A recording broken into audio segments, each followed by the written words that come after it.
I read what is happening in the environment about the damages, the irreversible damages, and how it is in the end my generation and the people who are going to come that have to suffer because of this, there is this kind of anxiety that occurs from inside.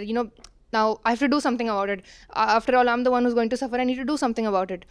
But then, very anxious place, I go to this anxious place, but then in the end there is this tiny pinch of feeling that also comes inside, like, how does it matter in the end what I do? Because this is a collective effort. So I mean, so my question is that how do I deal with this? Like, what is the cause of this two-sided feeling, this anxious and the laid back behavior, and like how do I deal with it? See, there are two ways you can respond to that anxious place. One is, you say, what can I as a solitary individual do when this is a collective problem? So you ask the anxiety, how do you know that individual action won't help? How are you so sure? How are you so sure that individual action cannot make a difference? Because if the problem was caused by multiple actions, then how? No, the problem was not caused by multiple actions. The problem was caused by root ignorance. And that is the one shared thing among a lot of ignorant people. So you can count the number of ignorant people and they appear numerous, but the thing within them is just one. That's called fundamental ignorance, avidya, maya. That's what drives them, right? So it's not a case of too many versus too few. It's a case of ignorance versus light or clarity. You don't need to count the numbers. You just need to know that you are on the right side. The light side is the right side. When the opposing side is of darkness. You're getting it? Don't need to count the numbers. First thing is, because heard of Hitler? How many people were responsible for starting the Second World War? And how many lives did it take? So if all kinds of wretched and horrible things can be done by a few people, how can you be so sure that a few good people cannot do great things? Is it not so that ignorance itself is causing this kind of pessimism and demotivation, cynicism rather?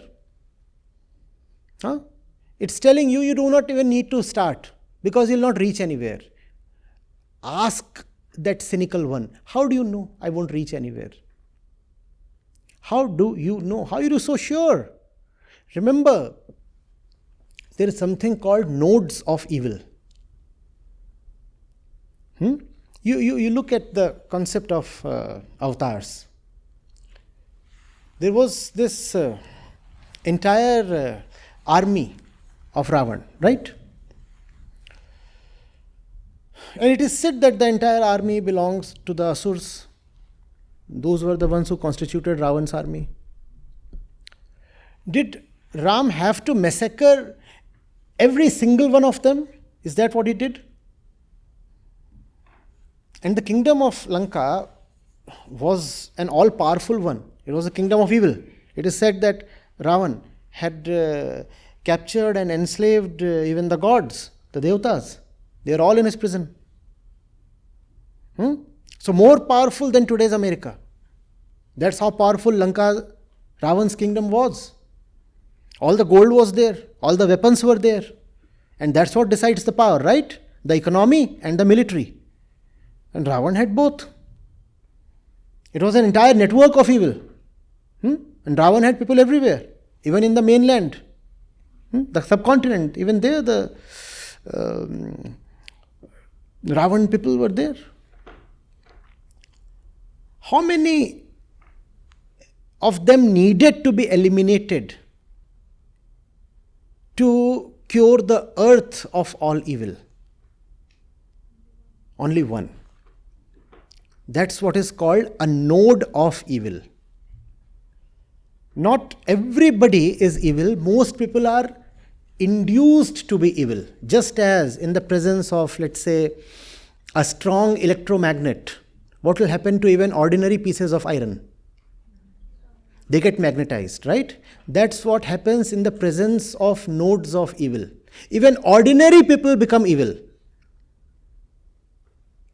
If there can be nodes of evil that can turn ordinary men into demons, why can't there be nodes of goodness that can turn demons back into human beings?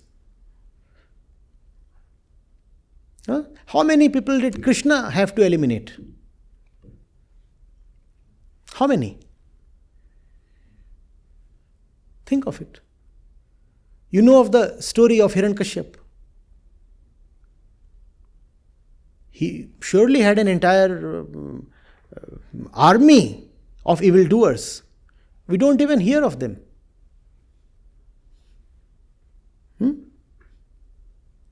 Vishnu came down just to eliminate that one person, and that one person was gone, and things were fine with the earth again.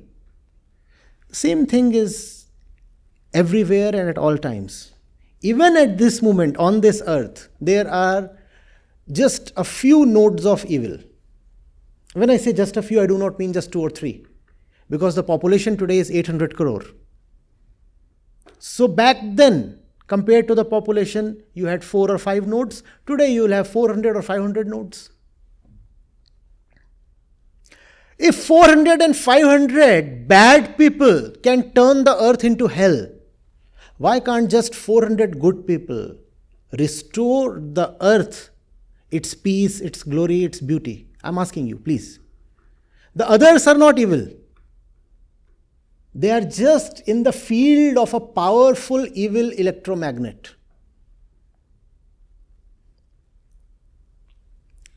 Why can't you have a powerful field of your own? Why can't you demagnetize the ones who have been magnetized? Why can't you dehypnotize the ones who have been hypnotized? People have been sedated. Why can't you wake them up? Why do you believe that you are alone? No. There are millions waiting for you. Because it is our fundamental nature to be awake. And we have been anesthetized. We want to wake up. But the environment is full of chloroform. We are all waiting for someone to come and touch us and whisper to us and just shake us up a little with love. Why can't you be that person? I'm again asking you, if a handful of people can turn this earth into a veritable hell, why can't a handful of people wake this earth up into life and joy and love and beauty? Why is that not possible? I'm asking, please, why this cynicism? That too, as a young person. Please. And what we have been told by learned people is that goodness can win even with relatively smaller numbers and fewer resources. Whose army was bigger, Ram's or Ravan's? Which army was the better funded one and the better equipped one? Who had all the gold? Who had nothing but monkeys and other kinds of animals? Who won? Why can't you win then? They have the gold, they have the weapons, they have the resources. In fact, they also have the knowledge, because Ravan was very, very knowledgeable. He had knowledge, he had money, he had weapons, he had resources, he had experience, he had everything. But that does not mean that he won. Why do you need to assume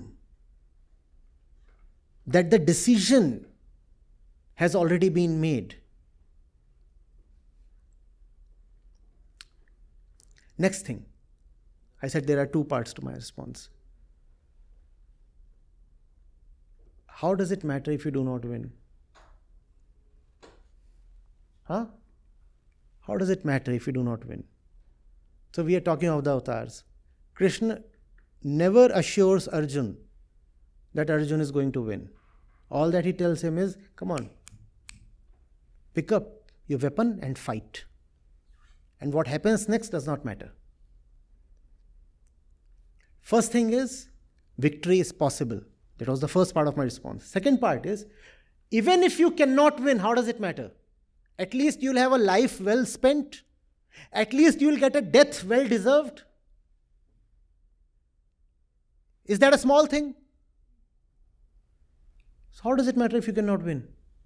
At least give them a bloody nose. No? It's a huge monster.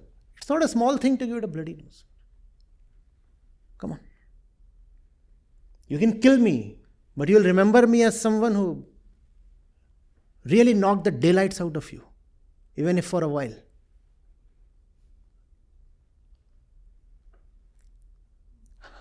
Does that not energize you? Yes, that's what.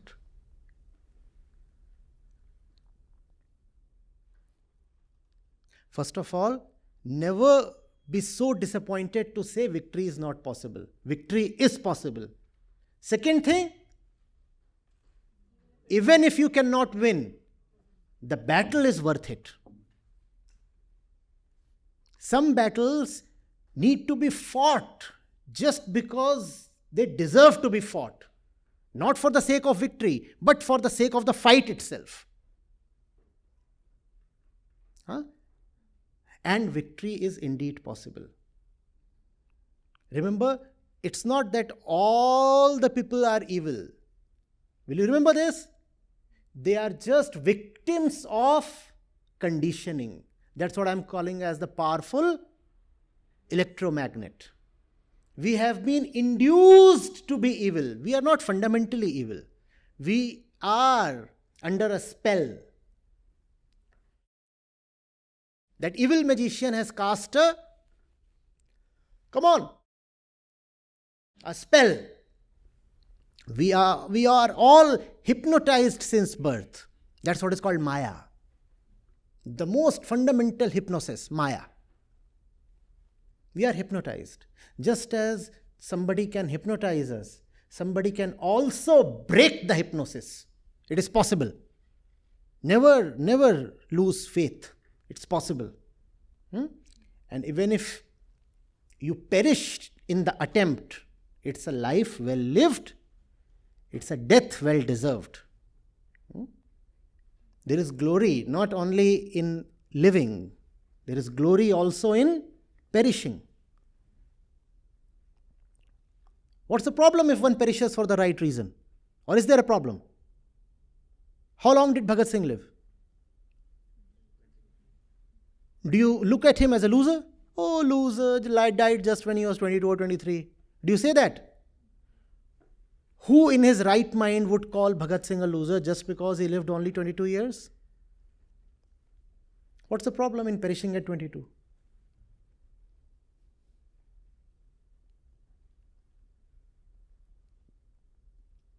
Fight the right battle, that's it. And remember, they don't have some kind of a copyright over victory. Arjun was never guaranteed a victory, but it turned out that Arjun won. And Krishna never tells Arjun, not a single verse in the entire Bhagavad Gita, Arjun, I am with you, you will definitely win. And Krishna could have very easily made that promise, no? Don't you find it surprising? Krishna never makes that promise. All he says is, you have to fight. You have to fight and I'll not assist you. I'll never pick up weapons. The fight is yours, you will fight it. And you must fight. Fight. And he does win. It's possible he might not have won. Still, the Gita stands its place. Let's say Arjun was killed. Would that undervalue the Gita? Doesn't matter. Doesn't matter. Duryodhan won. Arjun got killed. Arjun fought valiantly and was martyred. Fine. Very fine.